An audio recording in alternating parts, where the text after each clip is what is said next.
Okay, next ఎన్పిఓస్లో మనకు important topic ఏంటంటే funds రిలేటెడ్గా వచ్చేటువంటి అకౌంటింగ్ ట్రీట్మెంట్ అనేటువంటి ఇంపార్టెంట్ టాపిక్ అని చెప్పుకోవచ్చు. అసలు ఫండ్ అంటే ఏంటి అని అంటే, జనరల్గా ఎన్పిఓస్కి డొనేషన్స్ రూపంలో అమౌంట్ అనేటువంటి వస్తూ ఉంటుంది. కొంతమంది స్పెషల్ డొనేషన్స్ కూడా ఇస్తూ ఉంటారు. స్పెషల్ డొనేషన్స్ని వీళ్ళు ఏం చేస్తారంటే కొద్దిగా స్టోర్ చేసుకుంటూ వస్తారు, అంటే కొద్దిగా సేవ్ చేసుకుంటూ వస్తారు. అలా సేవ్ చేసుకుంటూ వచ్చిన తర్వాత ఒక పర్పస్ కోసం దాన్ని యూజ్ చేయడం జరుగుతుందన్నమాట.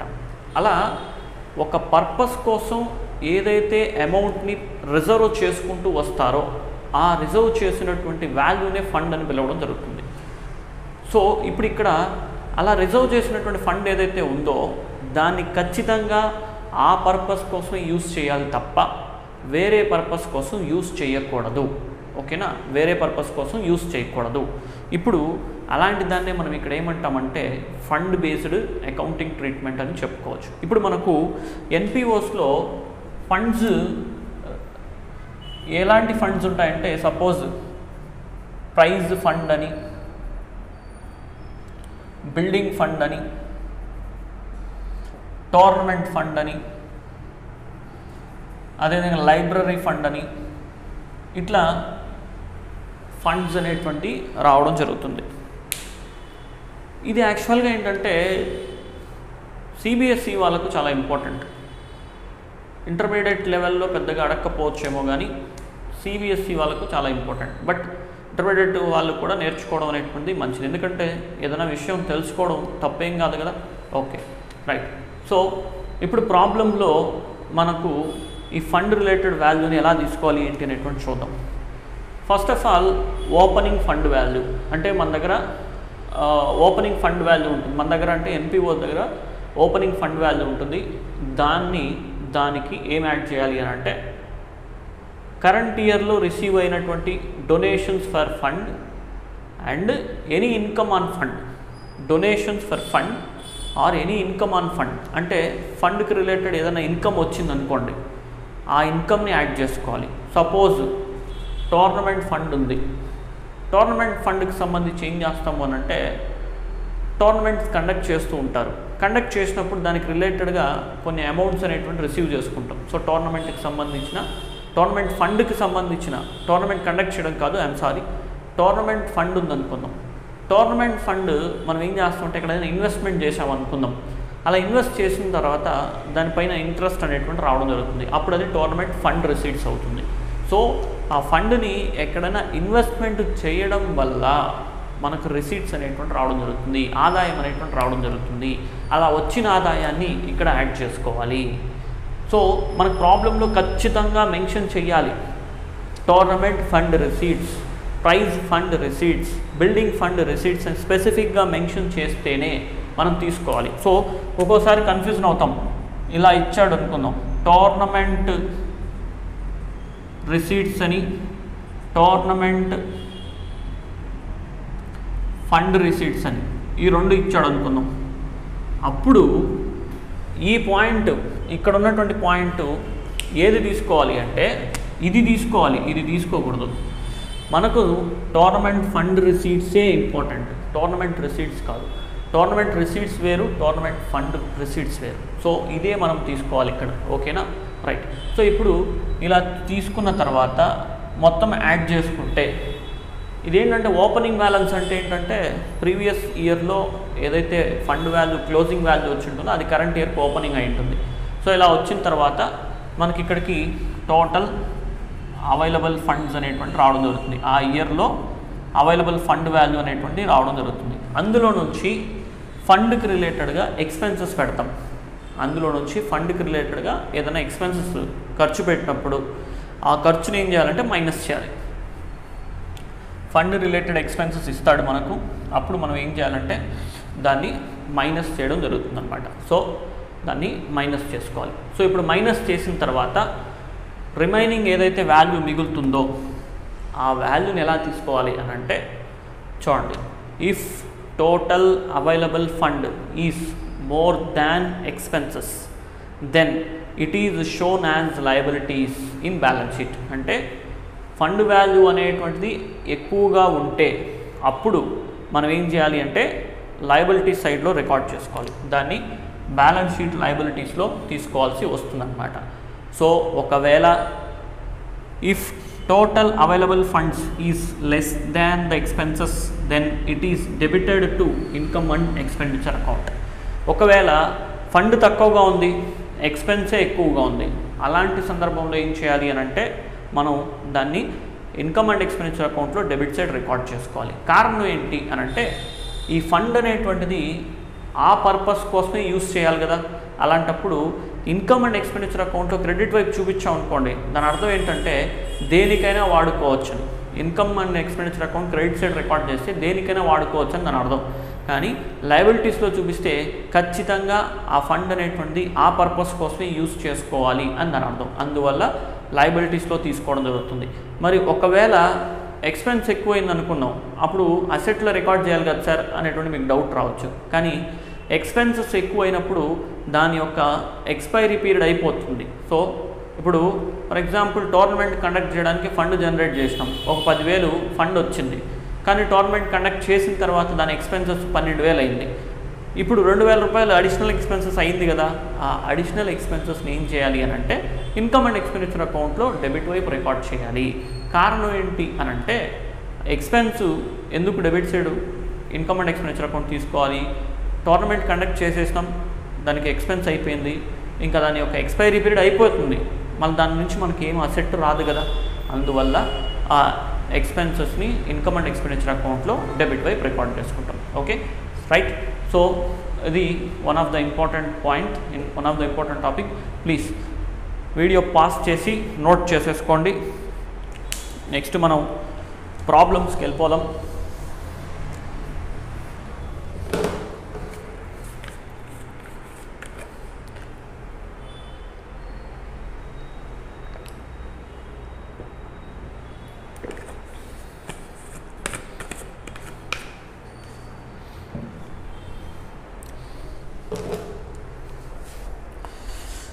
ఓకే, వీడియో పాస్ చేసి నోట్ చేసుకోండి. రబ్ చేస్తున్నా.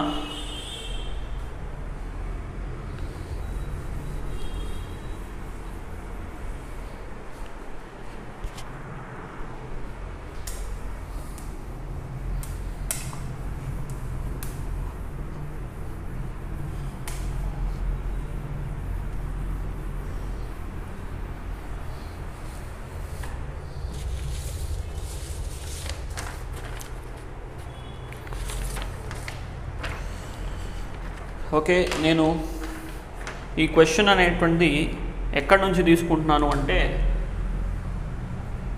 ఏపీ ఇంటర్మీడియట్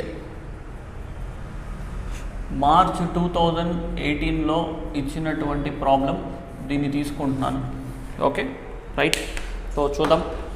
క్వశ్చన్ ఏంటంటే prepare income and expenditure account of Tirupati club from the following receipts and payments account for the year ending 31st December 2015. So receipts and payments account ఇచ్చాడు, balance brought down, subscriptions, interest on investments, bank interest, sale of furniture, అదేవిధంగా payment side salaries, rent and taxes, stationery, postage, cycle purchases, and దాంతోపాటు మనకు కొన్ని adjustments కూడా ఇచ్చారు. Rent paid included 200, salaries payable, subscriptions received, subscriptions due, cost of furniture sold. So ఇవి మనకు కొన్ని adjustments కూడా ఉన్నాయన్న. ఇప్పుడు మనకు ప్రాబ్లమ్స్ చూడండి, గమనించండి. క్వశ్చన్ మీరు గమనిస్తే ఫస్ట్ థింగ్ మనకేముంటుందంటే ఇక్కడ receipts and payments account question ఇస్తాడు. తర్వాత దాని నుంచి మనం income and expenditure account prepare చేయాలి. జనరల్గా ఏంటంటే ఈవెన్ బ్యాలెన్స్ షీట్ కూడా మనకు ప్రిపేర్ చేయాల్సి వస్తుంది. బట్ ఇంటర్మీడియట్ లెవెల్లో బ్యాలెన్స్ షీట్ ఇవ్వకపోవచ్చు. సిబిఎస్ఈ వాళ్ళకైతే బ్యాలెన్స్ షీట్ కూడా ఇస్తాడు. సో ప్రస్తుతానికి ఈ ప్రాబ్లం ప్రకారంగా అయితే మనకు ఏంటంటే ఇన్కమ్ అండ్ ఎక్స్పెండిచర్ అకౌంట్ మాత్రం ప్రిపేర్ చేయమన్నాడు. చూద్దాం.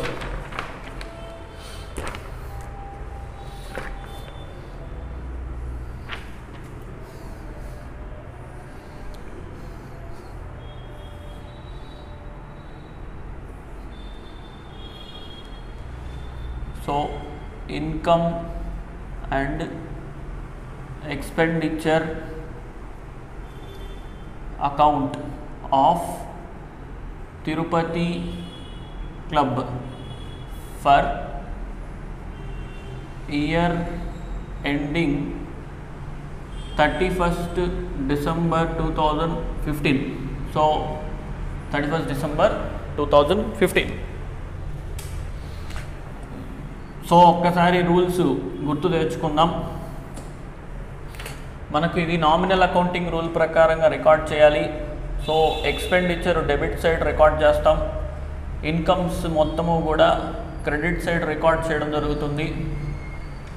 ఓకే, ఇందులో మనం కరెంట్ ఇయర్కి సంబంధించినటువంటి డేటాని రికార్డ్ చేసుకోవాలి. Previous year data, next year data ఇందులో కలపకూడదు. Okay, don't forget. పాయింట్స్ మాత్రం ఎట్టి పరిస్థితుల్లో మర్చిపోవద్దండి. రైట్, ఇక్కడ మనకు receipts and payments account balance broad down ఉంటుంది, అది తీసుకోవద్దండి.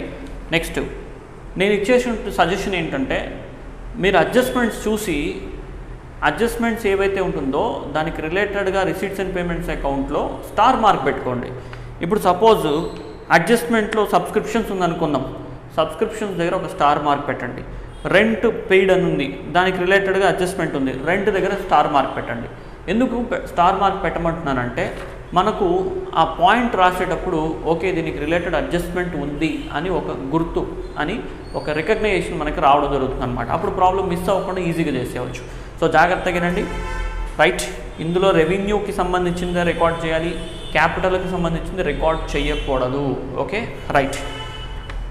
ముందుగా మనకు రిసీట్ సైడ్ ఉన్నటువంటి తీసుకుందాం. అందులో subscriptions, first of all by subscriptions.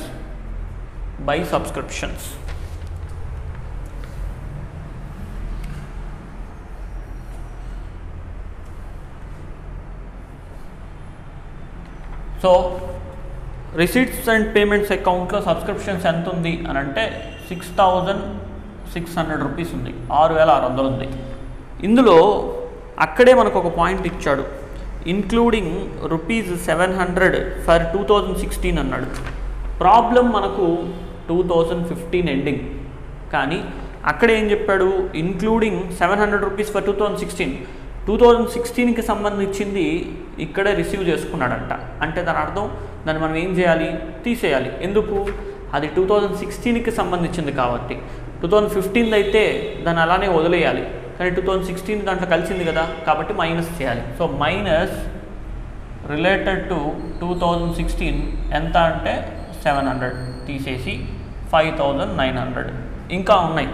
అడ్జస్ట్మెంట్లో subscriptions received included for ₹600 for the year 2014. 2014కి సంబంధించినటువంటి సబ్స్క్రిప్షన్స్ కూడా అందులోనే కలిసింది అని అంటున్నాడు. అంటే ప్రీవియస్ ఇయర్ది కదా, తీసేయండి. -2014. సో ఎంత అంటే 600 రూపీస్ తీసేస్తే 5,300 వస్తుంది. తర్వాత subscriptions due for the year 2015 ₹400. ఇప్పుడు గుర్తుపెట్టుకోండి, subscriptions due for the year 2015 అని ఇచ్చాడు. 2015 బిగినింగా 2015 ఎండింగా అని చెప్పకపోతే మనం ఎలా తీసుకోవాలి అంటే అది ఎండింగ్ అనే కన్సిడర్ చేయాలి. గుర్తుపెట్టుకోండి, దాన్ని ఎండింగ్ అనే తీసుకోవాలి. సో కాబట్టి దాన్ని మనం ఏం చేయాలంటే అది కరెంట్ ఇయర్కి సంబంధించిన సబ్స్క్రిప్షన్స్ అవుతుంది, అది రిసీవబుల్ అనమాట, దాన్ని యాడ్ చేసుకోవాలి. So add 2015. సో వాల్యూ వచ్చి 400 రూపీస్. సో టోటల్గా 5,700 రూపీస్. ఓకేనా, సబ్స్క్రిప్షన్స్ వాల్యూ టోటల్ ఎంత అంటే 5,700. సో 16ది 14ది మైనస్ చేశాను, 15ది యాడ్ చేసుకున్నాను. ఎందుకు యాడ్ చేశాను, కరెంట్ ఇయర్ది కాబట్టి. ఓకే, సో ఇలా జాగ్రత్తగా చేయగలిగితే సబ్స్క్రిప్షన్స్ ఈజీగా అయిపోతుంది. మీరు ఒకసారి క్యాలిక్యులేషన్ పార్ట్ మళ్ళీ కూడా చెక్ చేసుకోండి. 5,300, 5,700. Okay, next interest on investments. Interest on investments మనకేంటంటే క్యాపిటల్ రిసీట్ కాదు, సో రెవెన్యూ రిసీటే. ఇన్వెస్ట్మెంట్స్ పైన ఇంట్రెస్ట్ అనేటువంటి రెగ్యులర్గా వస్తూ ఉంటుంది. ఇన్వెస్ట్మెంట్ ఉన్నంత కాలము కూడా మనకు అమౌంట్ అనేటువంటి రావడం జరుగుతుంది. కాబట్టి దాన్ని ఇన్కమ్ సైడ్ రికార్డ్ చేయొచ్చు. By interest on investments value ఎంత అంటే 2000 రూపీస్. Okay, 2000 rupees. ఒక్కొక్కసారి ఇంట్రెస్ట్ ఆన్ ఇన్వెస్ట్మెంట్స్కి రిలేటెడ్గా అక్రూడ్ ఇంట్రెస్ట్ ఇస్తాడు, రిసీవబుల్ ఇంట్రెస్ట్ కూడా ఇస్తాడు. అప్పుడు కొద్దిగా జాగ్రత్త పడాలి. ఈ ప్రాబ్లంలో లేదు, వదిలేసేయండి. తర్వాత బ్యాంక్ ఇంట్రెస్ట్, ఇది కూడా మనకు ఇన్కమ్. సో కాబట్టి credit side by bank interest ఎంత అంటే value 550, 550. Next sale of furniture. So చెప్పాను నేను ఇందాక, ఫర్నిచర్ సేల్స్ చేసినప్పుడు గుర్తుపెట్టుకోండి స్టూడెంట్స్, జాగ్రత్త. సేల్ ఆఫ్ ఫర్నిచర్ మనకు అది సేల్స్ వాల్యూ 500 ఉంది, కానీ దానికి సంబంధించిన కాస్ట్ ఆఫ్ ఫర్నిచర్ అని కానీ బుక్ వాల్యూ అని కానీ ఖచ్చితంగా మెన్షన్ చేస్తే అప్పుడు మనం దాన్ని తీసుకొని వచ్చి ఇన్కమ్ అండ్ ఎక్స్పెండిచర్ అకౌంట్లో రికార్డ్ చేయాలి. ఒకవేళ ప్రాబ్లంలో సేల్ ఆఫ్ ఫర్నిచర్ని ఇచ్చేశాడు, బుక్ వాల్యూ ఎక్కడ చెప్పలేదు, అప్పుడు మీరు ఇన్కమ్ అండ్ ఎక్స్పెండిచర్ అకౌంట్ జోలికి రాకండి. ఎందుకంటే సేల్ ఆఫ్ ఫర్నిచర్ అనేటువంటిది, సో సేల్ ఆఫ్ ఫర్నిచర్ అనేటువంటిది ఇది క్యాపిటల్ నేచర్. ఓకే, దీన్ని రికార్డ్ చేయకూడదు. కానీ దీని నుంచి వచ్చేటువంటి ప్రాఫిట్ లాస్ని మాత్రం ఇన్కమ్ అండ్ ఎక్స్పెండిచర్ అకౌంట్లో రికార్డ్ చేసుకోవాలి. ఇప్పుడు మనకు ప్రాబ్లంలో సేల్ ఆఫ్ ఫర్నిచర్ 500 ఉంది, అందులో అడ్జస్ట్మెంట్లో cost of furniture sold 800 rupees ఉంది. అంటే సేల్స్ చేసిన వాల్యూ ఎంత అంటే 500 ఉంది, దాని యొక్క బుక్ వాల్యూ ఎంత ఉందంటే 800 ఉంది, సేల్స్ వాల్యూ ఎంత ఉందంటే 500 ఉంది. అంటే బుక్ వాల్యూ ఎక్కువ ఉంది. దీనివల్ల 800 రూపాయలు విలువ కలిగినటువంటి ఫర్నిచర్ని 500కి అమ్మినాడంటే లాసే కదా. So loss. 800 వాల్యూ ఉన్నటువంటి ఫర్నిచర్ని ఏం చేశాడు అంటే 500కి అమ్మేశాడు. సో అది లాస్ అవుతుంది. లాస్ కాబట్టి మనం ఎక్కడ రికార్డ్ చేసుకోవాలి అని అంటే డెబిట్ వైపు రికార్డ్ చేయాలి. So 2 loss on sale of furniture 800 minus 500, so 300 rupees. 300 rupees. Next, so ఇక పేమెంట్ సైడ్కి వెళ్దాం. Salaries 6000, adjustment to salaries payable 900. Salary 6000 ఉంది, శాలరీస్ పేయబుల్ మనకు అక్కడ 900 ఉంది. అంటే దాని అర్థం ఏంటి, శాలరీసు ఇంకా పే చేయాల్సినటువంటిది, అంటే కరెంట్ ఇయర్లో ఇంకా పే చేయాలి. ప్రాబ్లం అడ్జస్ట్మెంట్లో గాన ఏ ఇయర్కి సంబంధించి అని చెప్పలేదు అనుకోండి, అప్పుడు అది మీరు ఏమనుకోవాలంటే ఆ ఇయర్కి సంబంధించినటువంటిదిగా మనం ట్రీట్ చేయాలి. సో కరెంట్ ఇయర్కి సంబంధించిందిగానే ట్రీట్ చేయండి. సో ఇప్పుడు మనకు శాలరీస్ పేయబుల్ 900 రూపీస్ ఉందన్నమాట. సో దాన్ని యాడ్ చేసుకోవాలి.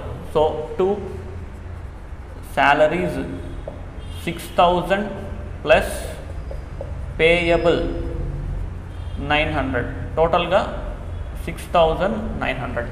Next one rent and taxes 1700 ఉంది. మనకు రెంట్ పెయిడ్ ఇన్క్లూడెడ్ 200 ఫర్ 2014. ఇప్పుడు మనకు రెంట్ అండ్ ట్యాక్సెస్ అని చెప్పి 1700 ఇచ్చాడు, కానీ దాంతోపాటు రెంట్ పెయిడ్ అని ఇచ్చాడు అడ్జస్ట్మెంట్లో 200 రూపీస్ 2014కి సంబంధించినటువంటిది ఉందంట. మన ప్రాబ్లం ఏ ఇయర్కి సంబంధించింది, 2015కి సంబంధించింది. కాబట్టి ఆ అమౌంట్ ఏదైతే 1700 ఉందో అందులో నుంచి ఈ 200 రూపీస్ మైనస్ చేద్దాం. So 2 rent and taxes. ఎందుకు మైనస్ చేస్తున్నాము అంటే అది ఆ కరెంట్ ఇయర్ది కాదు కాబట్టి. సో 2014ది కాబట్టి మనం మైనస్ చేసుకోవాలి. సో 2014ది కాబట్టి మైనస్ చేసి తీసుకుంటాం 1500. Next stationery 200 rupees. స్టేషనరీకి సంబంధించి ఎటువంటి అడ్జస్ట్మెంట్ లేదు. సో మనం కన్జ్యూమబుల్ ఐటమ్ అన్నాం కదా స్టేషనరీకి సంబంధించింది. బట్ సో ఇక్కడ ఆ కన్జ్యూమబుల్ ఐటమ్ తీసుకోవాలి అని అంటే స్టేషనరీకి సంబంధించిన మనకు కొన్ని points, opening value, purchase value అని, క్లోజింగ్ వాల్యూ అని, సేల్స్ వాల్యూ అని ఇలాంటివి ఏదన్నా ఉంటే దాన్ని బేస్ చేసుకొని అక్కడ క్యాలిక్యులేషన్ వేయాలి.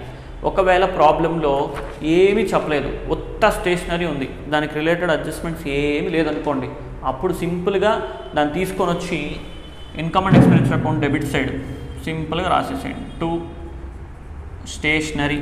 సో ఎంత అంటే 200 rupees. Next one postage 30 rupees, అది ఎక్స్పెన్సే. 2 postage 30. Next one cycle purchased. Cycle purchased మనకు అదేంటి, అసెట్ అనమాట. అసెట్స్ ఇన్కమ్ అండ్ ఎక్స్పెండిచర్ అకౌంట్లో రికార్డ్ చేయకూడదు. ఒకవేళ సైకిల్ పైన డిప్రిసియేషన్ ఇచ్చాడు అనుకోండి, అప్పుడు రికార్డ్ చేసుకోవచ్చు. మరి డిప్రిసియేషన్ ఉందా లేదా అనేటువంటి మనం చూడాలి కదా. ప్రాబ్లంలో సైకిల్కి సంబంధించి ఆ పాయింట్ తప్ప ఇంకే పాయింట్ లేదు. సో అక్కడ డిప్రిసియేషన్ కూడా లేదనమాట. సో కాబట్టి వదిలేసేయండి. సో డిప్రిసియేషన్ కూడా మనకి ఏంటంటే డైరెక్ట్గా అన్న డిప్రిసియేషన్ వాల్యూ ఇస్తాడు, డైరెక్ట్గా ఇవ్వకపోతే ఇంకొక రకంగా డిప్రిసియేషన్ మనమే కనుక్కోవడానికి కూడా అవకాశం వస్తుంది. మనమే ఎలా కనుక్కోవాలి అని అంటే, మనము కన్జ్యూమబుల్ ఐటమ్స్కి సంబంధించి వర్కింగ్ నోట్ చేసాం కదా, ఆ విధంగానే అసెట్స్కి సంబంధించిన వర్కింగ్ నోట్ అనేటువంటి ఉంది. ఆ వర్కింగ్ నోట్ వేయగలిగితే దాని ద్వారా మనం దాని యొక్క డిప్రిసియేషన్ క్యాలిక్యులేట్ చేసుకోవచ్చు. ఆ సందర్భం వచ్చిన తర్వాత నేనే చెప్తాను. Okay, right. సో ఇక్కడికి అన్నీ అయిపోయిన తర్వాత ఒకసారి అడ్జస్ట్మెంట్స్ చూసేసుకోండి. అన్నీ కంప్లీట్గా అడ్జస్ట్మెంట్స్ రాసామా లేదా అనేటువంటి చూసుకున్న తర్వాత మనం క్లోజ్ చేయడమే. సో ఇప్పుడు మనకు ప్రాబ్లంలో వెరిఫికేషన్ చేస్తే ఏ వైపు ఎక్కువగా ఉంది అనేటువంటి తెలుస్తుంది. అంటే రెండు ఈక్వల్గా అనిపిస్తుంది. ఒకసారి సపరేట్గానే టోటల్ చేసుకున్నాం. సో మనకు క్రెడిట్ వైపు 9,000, 7,700, 550. సో 0, 5, 2, 1, 8,250 క్రెడిట్ వైపు ఉంది. మరి డెబిట్ వైపు విషయానికి వస్తే 6,900 ప్లస్ 300 ప్లస్ 1,500 ప్లస్ 230. ఓకే, 8,930 ఉంది. 8,930. సో ఇది మనకు డెబిట్ వైపు ఉంది. సో కాబట్టి దీన్నే రెండు వైపులా రికార్డ్ చేసుకోవాలి. 8,930, 8,930 దీన్నే రెండు వైపులా రికార్డ్ చేసుకోండి. చేసుకున్న తర్వాత ఈ 8,930లో నుంచి 8,250 మైనస్ చేయండి. 680 వస్తుంది. సో ఈ 680 ఏదైతే ఉందో దాన్ని ఈ వైపు, ఎందుకంటే ఈ వైపే కదా తక్కువగా ఉంది, ఇక్కడ రాసి బై డెఫిషిట్ అని రాయాల్సి వస్తుందన్నమాట. ఓకే, సో ఇలా మనం ప్రాబ్లం అనేటువంటి కంప్లీట్ చేసుకోవాలి. సో జాగ్రత్తగా ఈ ఫస్ట్ ప్రాబ్లం ఏదైతే ఇప్పుడు నేను బోర్డు పైన ఎక్స్ప్లెయిన్ చేశానో ఆ ప్రాబ్లమ్ని కొద్దిగా జాగ్రత్తగా మళ్ళీ ఒకసారి రిపీటెడ్గా మళ్ళీ వినండి. ఎందుకంటే ఇందులో చాలా పాయింట్స్ నేను మీకు మెన్షన్ చేశాను. సో కాబట్టి ఇంకా జాగ్రత్తగా మళ్ళీ ఒకసారి రిపీట్ చేసుకొని వినండి. రైట్, పాస్ చేసి నోట్ చేసుకోండి. వీడియో పాస్ చేసి నోట్ చేసుకోండి.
ఓకే, నెక్స్ట్ ప్రాబ్లం మే 2018కి సంబంధించినటువంటి ప్రాబ్లం తీసుకుందాం, ఏపీ ఇంటర్మీడియట్ డే.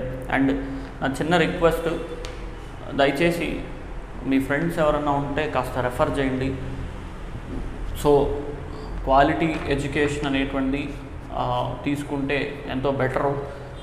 ఇప్పుడు ప్రజెంట్ కొంత దాని టైం స్పెండ్ చేయడం, దానికోసం ఖర్చు పెట్టడం అనేటువంటిది వద్దు అని అనుకున్నారంటే అది ఫ్యూచర్లో మీకే ఇబ్బంది అవుతుందన్న. సో కాబట్టి ఎవరైనా ఉంటే రెఫర్ చేయండి. ఓకే, రీజనబుల్ ఫీజుతోనే మనం సర్వీస్ అనేటువంటిది ఇవ్వడం జరుగుతుంది. Okay, right, thank you. So anyway, next మనం మే 2018కి సంబంధించి క్వశ్చన్ ఏదైతే ఇచ్చారో దాన్ని తీసుకుందాం. సో ఇక్కడ కూడా సేమ్ ఇయర్ వచ్చేసి సేమ్ ఇయర్, కాకపోతే మనకు క్వశ్చను విజయవాడ క్లబ్ ఇచ్చారు. So Vijayawada town club, Vijayawada town club అంటే తెలుసు కదా. సో మనకు కొన్ని యాక్టివిటీస్ అనేటువంటి జరుగుతూ ఉంటాయి, గేమ్స్ రిలేటెడ్ అని, సో ఎంటర్టైన్మెంట్ అని, ఇట్లాంటివి జరుగుతూ ఉంటాయి. ఓకే,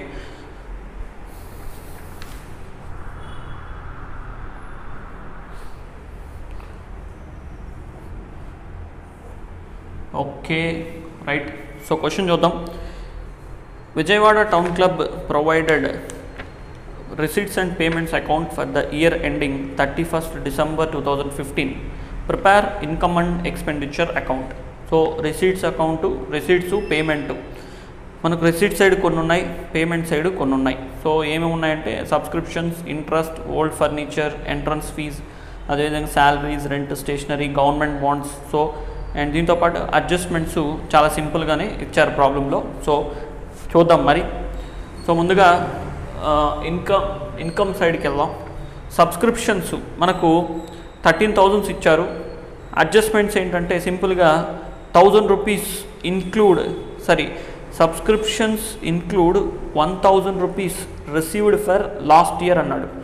సింపుల్గా సబ్స్క్రిప్షన్స్ ఇచ్చి అందులో అడ్జస్ట్మెంట్స్ ఏమి ఇచ్చాడంటే subscriptions include ₹1,000 received for last year అని ఇవ్వడం జరిగింది. Okay, right. సో మీరు రాసుకునేటప్పుడు ఫస్ట్ క్వశ్చన్ నోట్ చేసేసుకోండి. సో క్వశ్చన్ రాసుకున్న తర్వాత మీరు మళ్ళీ వీడియో అనేటువంటి చూస్తే మంచిది. సో క్వశ్చన్ అనేటువంటి రాసుకోవడం అనేటువంటి మంచిది. ఓకే, నోట్స్లో క్వశ్చన్ ఉండే విధంగా చూసుకోండి. రైట్. సో సబ్స్క్రిప్షన్స్ అంటే తెలుసు కదా, ఇది మనకు మెంబర్స్ నుంచి రెగ్యులర్గా వచ్చేటువంటి ఇన్కమ్ సబ్స్క్రిప్షన్స్.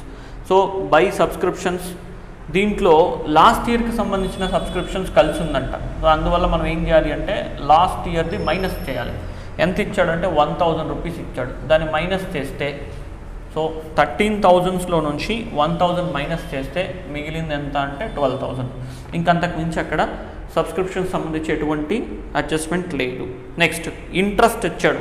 ఇంట్రెస్ట్ కూడా మనకు రెగ్యులర్గా వచ్చేటువంటి income by interest, simple value 1,000 rupees. Next sale of old furniture మనకేమి ఇచ్చాడంటే 1,600 ఇచ్చాడు. సేల్ ఆఫ్ ఓల్డ్ ఫర్నిచర్ ఎంత ఇచ్చాడు అని అంటే 1,600 ఇచ్చాడు. తర్వాత అడ్జస్ట్మెంట్లో బుక్ వాల్యూ అని ఇచ్చాడు. సో అడ్జస్ట్మెంట్లో ఏమి ఇచ్చాడంటే బుక్ వాల్యూ ఇచ్చాడు.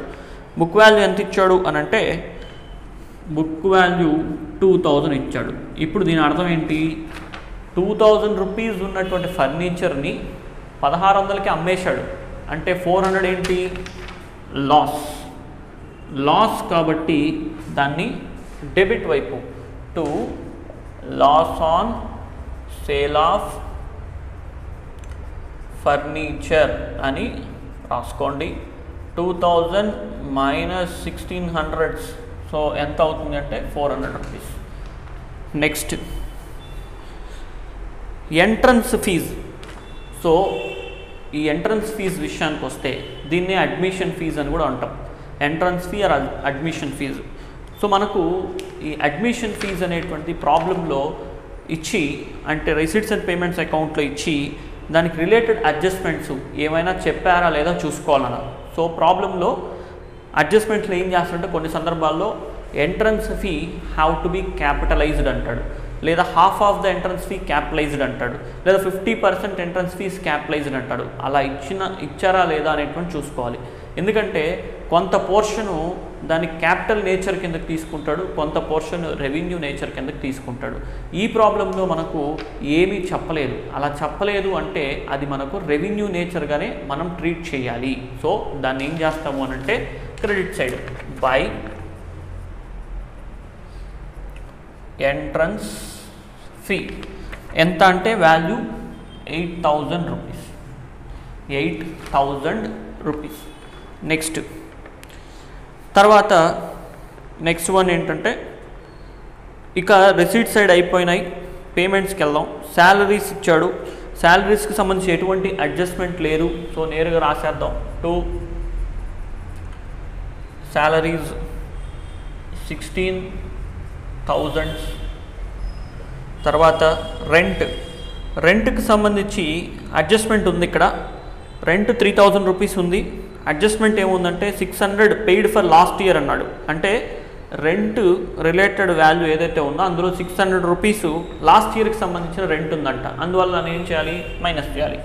సో టు రెంట్ అని రాసి 3,000 రూపీస్, అందులో నుంచి లాస్ట్ ఇయర్ రెంట్ 600 మైనస్ చేయండి. లాస్ట్ ఇయర్ది కదా, కరెంట్ ఇయర్ది కాదు కదా, అందువల్ల దాన్ని మైనస్ చేసుకున్నాం. So next one stationery. So no adjustments, స్టేషనరీకి సంబంధించి ఎటువంటి అడ్జస్ట్మెంట్స్ లేవు, నేరుగా స్టేషనరీ రాసేయడమే. So 1,000 rupees. Next one government bonds payment side ఉందంటే దాని అర్థం ఏంటో తెలుసా, అది పర్చేస్ చేసాము అనేసి అర్థం. అంటే అసెట్ పర్చేస్ చేయడం జరిగింది. ఇందాక ప్రాబ్లంలో సైకిల్ పర్చేస్ వచ్చింది, ఇప్పుడు గవర్నమెంట్ బాండ్స్ పర్చేస్ వచ్చింది. గవర్నమెంట్ బాండ్స్ అనేటువంటి ఒక ఇన్వెస్ట్మెంట్. ఈ ఇన్వెస్ట్మెంటు క్యాపిటల్ నేచర్ని చూపించడం జరుగుతుంది. రెవెన్యూ నేచర్ చూపించదు నాన్న. ఓకే, గుర్తుపెట్టుకోండి, రెవెన్యూ నేచర్ అవ్వదు, అది క్యాపిటల్ నేచర్ అవుతుంది. క్యాపిటల్ నేచర్ కాబట్టి దాన్ని రికార్డ్ చేయాలా ఇన్కమ్ అండ్ ఎక్స్పెండిచర్ అకౌంట్లో? ఎట్టి పరిస్థితిలో చేయకూడదు, కాబట్టి వదిలేసేయండి. సో ఇక అడ్జస్ట్మెంట్స్ చూసుకుంటే ఇంకేం లేదు, మొత్తం కూడా కంప్లీట్ చేసాం. శాలరీస్, రెంట్, స్టేషనరీ, ఇవైపు subscriptions, interest, furniture, entrance fee. So totally completed. Okay, next మనం క్లోజ్ చేద్దాం. సో చూస్తే మనకి ఏ వైపు ఎక్కువగా ఉందంటే ఈ వైపే ఎక్కువ కనబడుతుంది, క్రెడిట్ సైడ్. 12 + 1 13, 13 + 8 సో 21,000. దీన్నే ఈ వైపు కూడా రికార్డ్ చేసుకోండి, 21,000. ఇందులో నుంచి ఈ వాల్యూ యాడ్ చేసి మైనస్ చేద్దాం. 16,400, 18,800 అండ్ 1,000. 16,000, 18,400, 18,800 అండ్ 1,000, 19,800. సో ఓకే, 21,000లో నుంచి 19,800 మైనస్ చేస్తే మనకు 1,200 వస్తుంది. యాక్చువల్గా మీరు క్యాలిక్యులేటర్ వాడకూడదు, మర్చిపోద్దండి. సో ఇంటర్మీడియట్ కానీ సిబిఎస్ఈ వాళ్ళు కానీ క్యాలిక్యులేటర్స్ వాడకూడదు. డిగ్రీ స్టాండర్డ్స్ ఉన్నవాళ్ళు, సిఏ ఫౌండేషన్ ఉన్నవాళ్ళు you can use the calculators, no problem with that.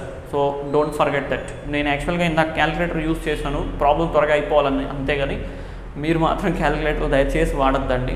క్యాలిక్యులేటర్లు వాడారంటే అలవాటు అయిపోతుంది అనమాట. సో మీరు ఇంటర్మీడియట్ సిబిఎస్ఈలో ఉంటే మాత్రం క్యాలిక్యులేటర్ వాడకండి. Okay, right.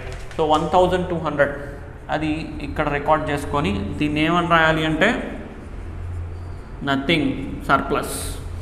ఎందుకంటే ఇన్కమ్ సైడ్ ఎక్కువ ఉంది, ఎక్స్పెన్స్ సైడ్ తక్కువ ఉంది. సో దీన్ని మనం ఏమంటామంటే సర్ప్లస్ అని రికార్డ్ చేసుకోవడం జరుగుతుంది. ఓకే, ప్లీజ్ నోట్ చేసుకోండి.